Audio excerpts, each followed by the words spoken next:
the latest weather forecast. We could see some otters. I know people that have seen them in Broad Bay in the past, so I'm not sure if they leave town for the winter or not. But anyway, let's get to tonight's forecast. Certainly no snow, although it is cold enough to snow out there if we just had the precipitation around, but we do not. We have a pretty picture there over downtown Norfolk and parts of Portsmouth in the background.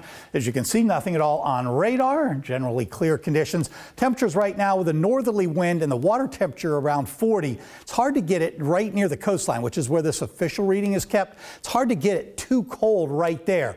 Inland areas, however, are considerably colder. So I think the official low tonight is going to be about 31.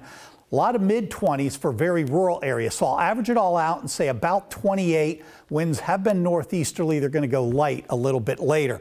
Meanwhile, highs today, these are generally correct. I just double-checked the Norfolk one, and they're actually saying at midnight last night it was 46. Somehow that didn't translate properly.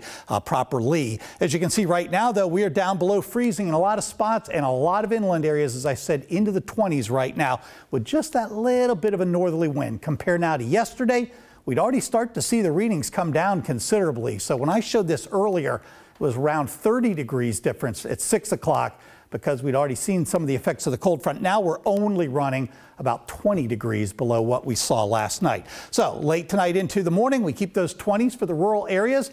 Right near the shoreline, as I said, probably about freezing or a tiny bit below. Sunshine to start the day tomorrow.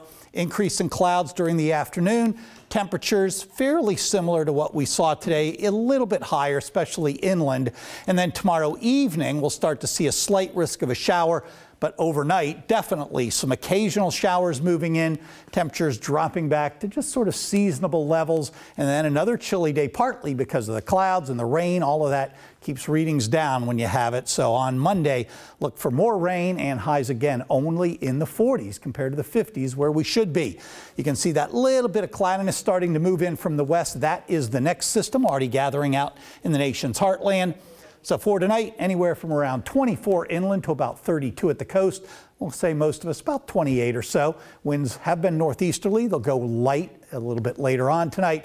Tomorrow, 44, increase in clouds after some morning sunshine. An evening shower is possible. I wouldn't be too worried about it. Most of it will be overnight tomorrow night.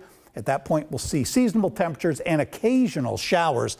And then on Monday, 46 degrees, scattered to occasional showers. I'm hoping it'll let up by evening for the rush hour. I think it'll be considerably warmer than that number south of us and west, like places, let's say, Bertie County and some of those areas down there.